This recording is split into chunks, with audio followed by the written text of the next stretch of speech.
আলহামদুলিল্লাহ ওয়াসসালাতু ওয়াসসালামু আলা রাসূলিল্লাহ ওয়া আলা আলিহি ওয়া আসহাবিহি আজমাইন। আলহামদুলিল্লাহ, আমরা 2026 সেশনে সৌদি আরব স্কলারশিপ নিয়ে আজকের এই ডক্ট্রিনা কর্তৃক আয়োজিত সেমিনারে উপস্থিত সম্মানিত লাবিব আহসান ভাই, উপস্থিত আমাদের আজকের আলোচক সরার হোসেন ভাই, সম্মানিত ভাইয়েরা, আমরা আল্লাহ রাব্বুল আলামিন দরবারে শুকরিয়া আদায় করছি যার অশেষ মেহেরবানিতে সৌদি আরবের স্কলারশিপ নিয়ে আমরা একঝাঁক স্বপ্নচারী তরুণ ভাইদের সামনে কথা বলার সুযোগ পেয়েছি। প্রথমে আমি আমার পরিচয় দিচ্ছি। আমি হচ্ছে আবু বকর মারুফ, পড়াশোনা করছি মদিনা বিশ্ববিদ্যালয়। যারা ইসলামিক ইউনিভার্সিটিগুলো কেন্দ্রিক চিন্তা ভাবনা করে থাকেন, তার অন্যতম একটি প্রাণকেন্দ্র মদিনা বিশ্ববিদ্যালয়ে মাস্টার্সে এবার চান্স পেয়েছি আলহামদুলিল্লাহ। সমাজ ভাইয়ের, আমরা কথা না বাড়িয়ে শুরু করি যে পৃথিবীতে এতগুলো স্কলারশিপ থাকতে আপনি কেন সৌদি স্কলারশিপকে চুজ করবেন, অথবা এই কেন্দ্রিক চিন্তা ভাবনা করা কেন আপনার জন্য দরকার। আমরা যেহেতু স্কলারশিপ নিয়ে আলোচনা করব, কথাবার্তা বলবো, সেক্ষেত্রে শুরুতে এই যে জিনিসটা আমাদের মাথায় আসবে যে আমরা কোনো ফাইন্যান্সিয়াল এইডের বিষয়ে চিন্তা ভাবনা করতেছি, কথাবার্তা বলতেছি। তো আমার পয়েন্ট অফ পারপাসটা হচ্ছে এরকম যে আমি যে বিষয়টা উল্লেখ করতে চাই, শুধুমাত্র ফাইন্যান্সিয়াল কোনো এইড এখানে যদি আপনি চিন্তা করেন তাহলে একটু ভুল হতে পারে, বা একটু শর্ট টার্ম বিষয় হতে পারে। এর বাইরে কোন কোন প্ল্যাটফর্মে আপনাকে সহযোগিতা করতেছে সে বিষয়গুলো আমরা আজকে ক্লিয়ার করার চেষ্টা করবো ইনশাআল্লাহ। ফার্স্ট অফ অল হচ্ছে একাডেমিকভাবে আপনাকে যোগ্য করে তোলা। আমি শুধুমাত্র ইসলামিক যে পারপাসটা, সেই পারপাসটা আপনাকে আমাদের ভাইদের সামনে উপস্থাপন করতে চাই যে একাডেমিক্যালি আমাদের বাংলাদেশের শিক্ষা ব্যবস্থার মধ্যে যেভাবে সাজানো, একজন যোগ্য ইসলামিক স্কলার হয়ে ওঠা, একজন যোগ্য আলেম হয়ে ওঠার ক্ষেত্রে অন্তরায় বলা চলে সেই শিক্ষা ব্যবস্থাটা। ঠিক সেম উল্টা পাশটা হচ্ছে সৌদি আরবের যেই মিনিস্ট্রি আবেদনের মাধ্যমে স্কলারশিপ পাওয়াটা, আপনাকে একাডেমিক্যালি সাপোর্ট দেয়া, ফুল ফর্মে একজন ইসলামিক স্কলার হওয়ার জন্য যতটুকু পরিমাণ যোগ্যতা অর্জন করা দরকার, ঠিক ততটুকু পরিমাণেই আপনাকে সাপোর্ট দিয়ে থাকবে একাডেমিক্যালি। অ্যান্ড সেকেন্ডলি হচ্ছে ইন্টেলেকচুয়াল ডিসকোর্স করার জন্য। বর্তমানে পৃথিবীতে এমন একটা সময় আমরা পার করছি যে বয়ানগুলো আমাদের সামনে হাজির করা হচ্ছে, কিন্তু সেই বয়ানকে ডিল করার মতো নতুন কোনো বয়ান চ্যালেঞ্জ হিসেবে দেওয়ার মতো অবস্থা আমাদের নেই। আমরা বিষয়টা এরকমভাবে উপস্থাপন করতে চাই যে আপনি নতুন বয়ানকে মোকাবেলা করার চাইতেও নিজে বয়ান তৈরি করা, নিজের বয়ানকে সবাই মোকাবেলা করবে, সেই যোগ্যতাটা আপনার হয়ে যাবে ইনশাআল্লাহ। এবং 3 নম্বর বিষয়টা হচ্ছে গ্লোবালি ইনফ্লুয়েন্স করা। যেমন আমরা যদি বলতে চাই, শুধুমাত্র মদিনা বিশ্ববিদ্যালয় 180টা দেশের ছাত্রদেরকে একই ছাতার নিচে নিয়ে আসছে। গ্লোবালি সেই ইনফ্লুয়েন্সটা আপনার হয়ে যাবে যে আপনি ওয়ার্ল্ডের সাথে একটা কানেক্ট হচ্ছেন, প্রত্যেকটা ভাষার সাথে, সাহিত্যের সাথে, সংস্কৃতির সাথে, এক একজনের সাথে, মহামালতের সাথে কানেক্ট হচ্ছেন। তারপরে আজকের এই আমাদের আহ, মূল কথাটা আমরা যদি ভাগ করতে চাই, আমাদের 5টা স্টেপে আমরা ভাগ করতে পারি। ফার্স্ট অফ অল, যে সৌদি স্কলারশিপটার মূল বেসিক ফরম্যাটটা হচ্ছে আইডিওলজিক্যাল ফরম্যাট। যখন সৌদি আরব মামলাকাতুল আরাবিয়াতে সৌদিয়া হলো, এই সময়টা থেকে শুরু করে আজ পর্যন্ত ফার্স্ট থিংটা ছিল এরকম যে আমরা আদর্শিকভাবে একটা জাতি গঠন করতে চাই, এবং পুরো পৃথিবীর সকল মুসলিম ছেলেদেরকে নিয়ে এসে আমরা আদর্শিকভাবে এটা করতে চাই, দিতে চাই। সেই আইডিওলজিক্যাল ফরম্যাটটা হচ্ছে এরকম। আমরা যদি কোরআনের দিকে তাকাই, আল্লাহ তালা বলতেছেন ফালাউলা নাফারা মিন কুল্লি ফিরকাতিন মিনহুম তায়েফা, যে প্রতিটা সম্প্রদায় থেকে একটা তয়েফা বের হয়ে আসবে শিক্ষা গ্রহণ করার জন্য। হ্যাঁ, এবং তারা যখন তাদের কওমে ফিরে যাবে, তারা তখন তাদের কওমকে সতর্ক করবে। সেই সতর্কতার জায়গাটা সৌদি স্কলারশিপ আপনাকে দিচ্ছে। এখানে অনেকেই বলতে পারেন যে ভাই, আমরা কি তাহলে শুধুমাত্র আসবো এবং চলে যাব? বিষয়টা এরকম। হ্যাঁ, সৌদি স্কলারশিপের মূল বেসিক ফরম্যাট এরকম যে আপনাকে শিক্ষা দীক্ষা দিয়ে আপনি আপনার বাণী হিসেবে নিজেকে উপস্থাপন করবেন। দ্বিতীয়ত, একাডেমিক যে বিষয়টা আমরা বললাম যে শুধুমাত্র অনার্সের সার্টিফিকেট নিবো, মাস্টার্সের সার্টিফিকেট নিবো, পিএইচডি সার্টিফিকেট নিবো, বিষয়টা এরকম না। কেন এরকম না? কারণ হচ্ছে আমরা যদি এখানে জ্ঞানের ইলমে ওহির মূল কেন্দ্র যদি বলি, তাহলে বাইতুল্লাহ আমাদের সামনে উপস্থিত, মসজিদ নববী আমাদের সামনে উপস্থিত। এক একটা পিলার আজ থেকে শুরু করে 1400 বছর আগ আগ পর্যন্ত, আল্লাহ রাসূল সাল্লাল্লাহু আলাইহি ওয়াসাল্লাম সময় পর্যন্ত সিলসিলা বহন করতেছে। সাহাবা আজমাইনদের যুগে, পরবর্তী সালফে সালেহিনদের যুগে আপনি যে ওস্তাদের কাছে পড়বেন, সেই ওস্তাদ থেকে আল্লাহ রাসূল পর্যন্ত পুরোপুরি সনদ আপনি পেয়ে যাচ্ছেন। সো একাডেমিক্যালি একজন মানুষকে ইসলামিকভাবে স্কলার করার জন্য যে পরিমাণ ইকুইপমেন্ট দরকার, সকল ইকুইপমেন্ট এখানের মধ্যে হাজির। আহ, 3 নম্বর বিষয়টা হচ্ছে, আমরা যেহেতু পাসপোর্ট করে ফেলেছি এবং স্কলারশিপের জন্য বাইরে আসতে চাচ্ছি, সো ডিপ্লোম্যাটিক একটা অবস্থান আমাদের রেইজ করবে। এবং সেই রেইজ করার জায়গাটা এরকম যে আপনি প্রত্যেকটা ইউনিভার্সিটির মধ্যে এমন পাবেন যে সামহাউ 40+, 50+, 100+ কান্ট্রির ছেলেরা একই ছাতার নিচে অবস্থান করতেছে। এবং বিষয়টা এরকম যে আপনি বলবেন, আমি তো মদিনা বিশ্ববিদ্যালয় থেকে অনার্স করে আসলাম বা মাস্টার্স করে আসলাম, পিএইচডি করে আসলাম। কোন ইউনিভার্সিটি জানো? ডক্টর মুফতি মেন যেখানে কি বলে মাস্টার্স করেছে, পিএইচডি করেছে, ইয়াসির কাদের যেখানে পড়াশোনা করছে, যেখানে তাদের অ্যালাম নাই। এইভাবে করে আমরা বলতে পারি যে অক্সফোর্ডে অমুক অমুক অধ্যয়ন করেছে। ঠিক আছে, জার্মানির বনের কথা যদি বলি, আল্লামা আল্লামা ইকবালের ইউনিভার্সিটি থেকে আমরা শেষ করে এসেছি, তাহলে এই ডিপ্লোম্যাটিক ডাইমেনশনটা আপনার রেইজ করবে এখানে আসার পরে। এবং 4 নম্বর বিষয়টা হচ্ছে ক্রিটিক্যাল অ্যানালাইজিং করার যে দক্ষতা যোগ্যতা হওয়া দরকার একাডেমিক্যালি, সেই দক্ষতা এবং যোগ্যতা তৈরি হয়ে উঠবে। কীভাবে তৈরি হয়ে উঠবে? আপনি দেখবেন যে আমরা আরবির মূল মূল বেসিক যে জিনিসগুলো আমরা জানা দরকার ইসলামের জন্য বা ইসলামিক স্কলার হওয়ার জন্য, সেই বেসিক জিনিসগুলো আমাদের আমাদের দেশের শিক্ষা ব্যবস্থার মধ্যে হয়ে ওঠে না। যেটা আপনি সৌদি আরবের যে কোনো স্কলারশিপে যে কোনো একটা ইউনিভার্সিটির মধ্যে পড়াশোনা করার পরবর্তীতে আপনার জন্য এটা খুব ভালোভাবে গেইন করতে পারবেন।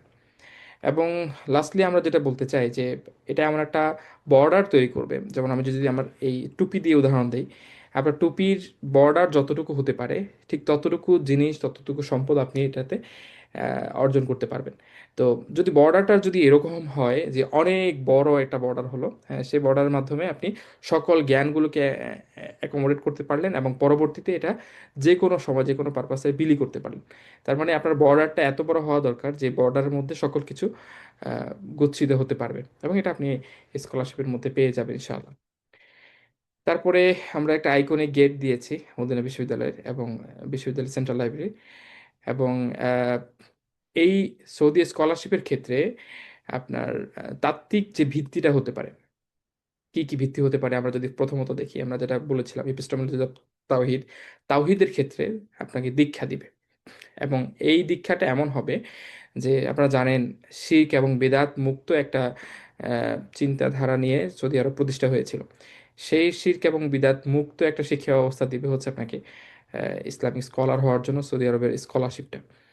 দ্বিতীয়ত হচ্ছে আপনার সফট পাওয়ার ডিপ্লোমেসি, যেটা আমরা একটু আগে যেটা বলেছিলাম যে আপনার সাথে হয়তোবা ধরেন সাপোজ নেইজারের কোনো একটা ছেলের সাথে খুব ভালো সম্পর্ক হলো, আপনি তাদের শিক্ষা ব্যবস্থা সম্পর্কে জানলেন, তাদের রাষ্ট্রীয় ব্যবস্থাপনা সম্পর্কে জানলেন, পরবর্তীতে 10 ইয়ার্স লেটার 20 ইয়ার্স লেটার আপনি কোনো একটা বিষয়ে সহযোগিতা করার জন্য তার সাথে কথাবার্তা বলে এই ডিপ্লোম্যাটিক জায়গাটা রেজ করতে পারলেন।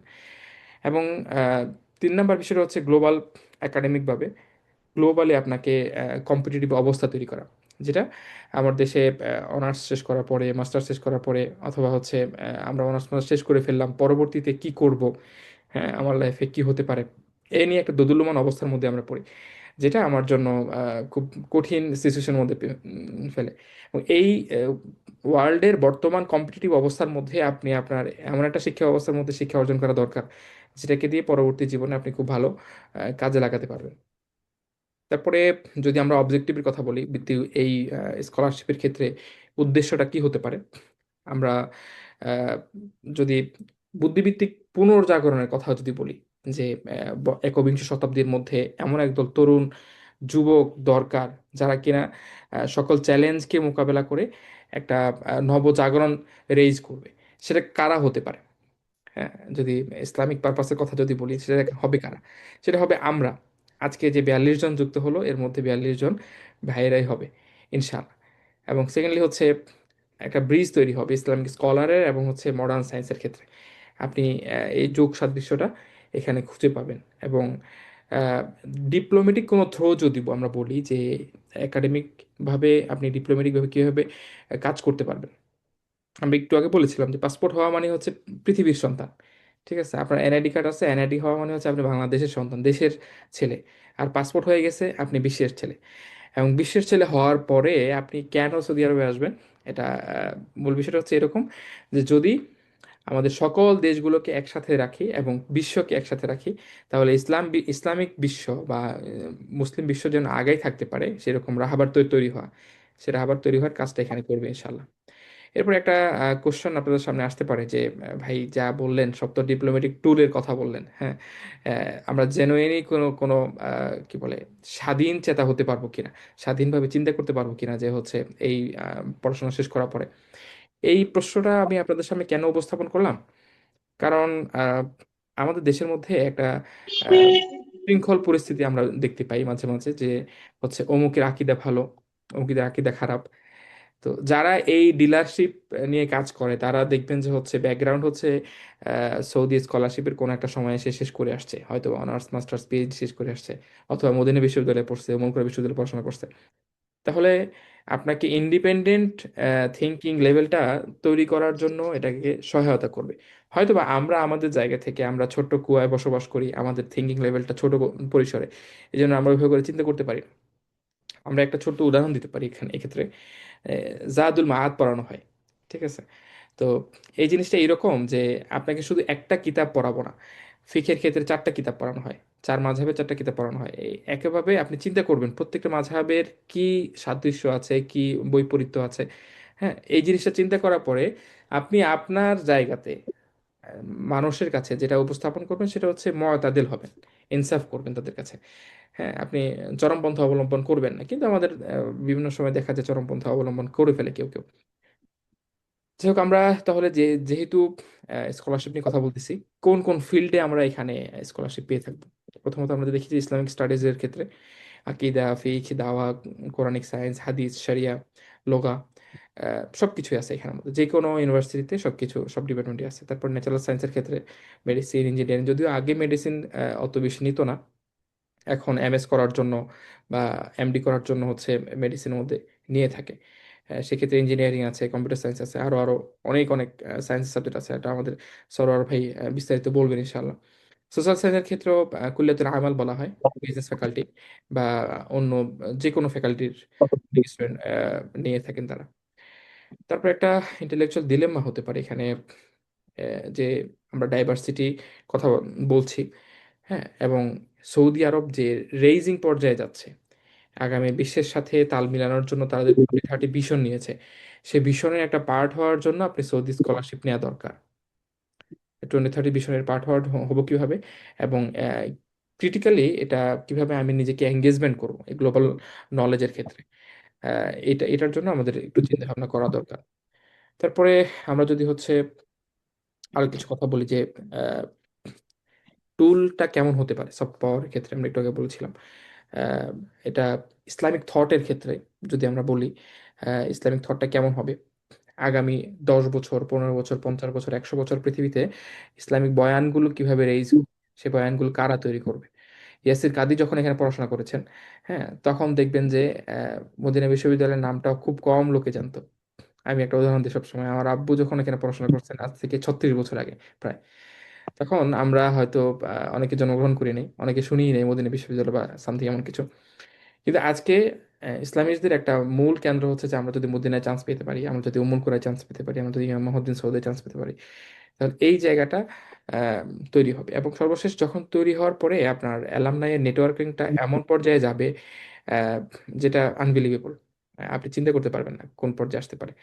এবং আমরা একটা প্রশ্ন দিয়েছি, সেই প্রশ্নটা আপনারা মার্জিনাল লেভেল থেকে চিন্তা করতে পারেন যে আসলে কিভাবে হওয়া দরকার। তারপরে আমরা বেশ কয়েকটা প্রশ্ন, বেশ করে প্ল্যান আকারে আপনাদের সামনে উপস্থাপন করতে চাই, যে এই প্ল্যানগুলো কেমন হতে পারে।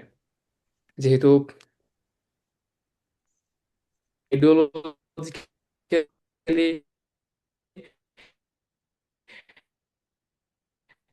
একটা বেসমেন্ট এখানে আছে, আমরা যদি একটা সৌদি স্কলারশিপ প্রোগ্রামটা যদি আমি পেয়ে যাই, হ্যাঁ, এবং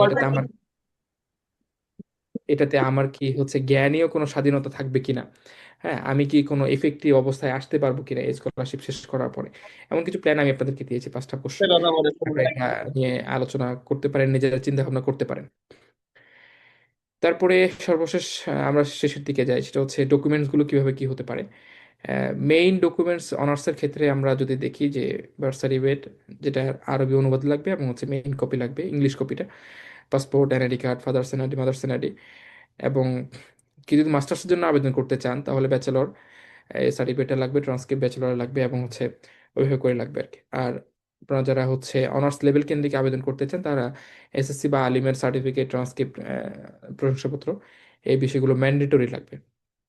এর সাথে কিছু বিষয় লাগবে অ্যাডিশনাল ভাবে, সেটা হচ্ছে এসএসসি সার্টিফিকেট যদি চায়, কোনো কোনো ইউনিভার্সিটি চাইতো আগে, এখন গত বছর থেকে চাচ্ছে না। যদি কোনো ইউনিভার্সিটি চায় তাহলে দিবেন। এডুকেশনাল সিভি, সিভির ক্ষেত্রে আমরা বলেছিলাম যে সবসময় যে এডুকেশনাল ফরম্যাটটা লাগবে আপনার। অনেকে সিরা তো জাতীয় হিসেবে এক ফরম্যাটের একটা সিভি রেডি করে ফেলেন, বোঝা যায় টেমপ্লেটটা আপনি ইন্টারনেট থেকে ডাউনলোড করে আপনি আপনার জিনিসপত্র বসিয়ে দিয়েছেন। এরকম না করে সিভিটা আপনাকে উপস্থাপন করবে অ্যাজ এ আবু বকর আল মারুফ, অমুক, নেন, দেখেন আমি অমুক। ঠিক আছে, এইভাবে এই ফরম্যাটটা যদি রেডি করা যায় তাহলে ভালো। রেকমেন্ডেশন লেটারের ক্ষেত্রে আমাদের রিনাউন্ড স্কলার যারা বাংলাদেশের, কামালউদ্দিন আবদুল্লাহ জাফরি ওস্তাজ, তারপরে সৌদি আরব থেকে পড়াশোনা শেষ করেছে, খুব নামি দামি অবস্থায় আছে বর্তমানে, এমন আলেমদের থেকে আপনারা নিতে পারেন। অনেকে হচ্ছে ধর্মমন্ত্রীর কথা বলেন, অনেকে বাইতুল মোকাররম ইমামের কথা বলেন, ওনাদের থেকেও আপনারা হচ্ছে এডুকেশনাল রিকমেন্ডেশন লেটার নিতে পারেন। এই যে আমি আচ্ছা, এরপরে হচ্ছে ল্যাঙ্গুয়েজ সার্টিফিকেটের ক্ষেত্রে ল্যাঙ্গুয়েজ প্রফিসিয়েন্সি অ্যাড করা যায়, এবং আপনি আরবিতে, ইংরেজিতে, উর্দু, হিন্দি, আরও যত ফ্রেঞ্চ যা পারেন অ্যাড করতে পারবেন, এবং অ্যাড করার সাথে সাথে আপনি সেই সার্টিফিকেটগুলো অ্যাড করতে পারবেন। যেমন অ্যারাবিক সার্টিফিকেট আপনার হচ্ছে মুমতাজ, খুব ভালো আছে, জাইয়্যেদ জিদ্দান, হ্যাঁ, অথবা হচ্ছে আরও অন্য লেভেলে, সেটা অ্যাড করতে পারবেন। ইংলিশ ক্ষেত্রে ইংলিশ সার্টিফিকেট অ্যাড করতে পারবেন। আমি অনার্সের কথা বলছি, মাস্টার্সের সেটা ভিন্ন ফরম্যাট আছে। এক্সট্রা কারিকুলার অ্যাক্টিভিটিস যত সার্টিফিকেট আপনার আছে সব সার্টিফিকেটগুলোকে একটা ফরম্যাটে নিয়ে এসে একটা পিডিএফ ফাইল করে আপনি সাবমিট করতে পারবেন, এবং অ্যাপ্লিকেশনটা এমন ফরম্যাট করা যে আপনার আহ, সকল অ্যাপ্লিকেশন মানে এরকম হতে হবে যে আপনার যে পয়েন্ট অফ ভিউ, সেই পয়েন্ট অফ ভিউ থেকে অবজেক্টিভ যেন নিতে পারে তারা। যেমন একটা কোশ্চেন থাকবে যে আপনি কেন সৌদি আরবে অধ্যয়ন করবেন, কেন সৌদি আরবে পড়াশোনা করবেন। তো সেই ফর্মেটটা খুব ছোট আকারে আপনি হোল কথাটাকে উপস্থাপন করার জন্য চেষ্টা করবেন। সর্বশেষ বলতে চাই যে যেহেতু আমরা আহ, বাহিরে আসতে যাচ্ছি, বিশ্বজগৎকে দেখতে যাচ্ছি, তাহলে কবির ভাষায় বিশ্বজগৎ দেখবো আমি আপন হাতের মুঠোয় পড়ে। আল্লাহ তালা আমাদেরকে সে তৌফিক দান করুন, আমরা সৌদি আরবে এসে যেন নিজেদেরকে সেভাবে যোগ্য করে তুলতে পারি। বিশেষ করে যারা ইসলামিক স্কলার হতে চাই, আল্লাহ তালা তাদেরকে কবুল করুন। আর কোনো বিষয়ে প্রশ্ন থাকলে আমাদের কাছে ইনশাল্লাহ জানাবেন। হায়দা মাহিন্দি ওয়ালিল মাহিন্দাল্লাহ আলহি তাওয়াক্কালতু আলাইহি ওয়া আনিব। আসসালামু আলাইকুম ওয়া রাহমাতুল্লাহি ওয়া বারাকাতুহু।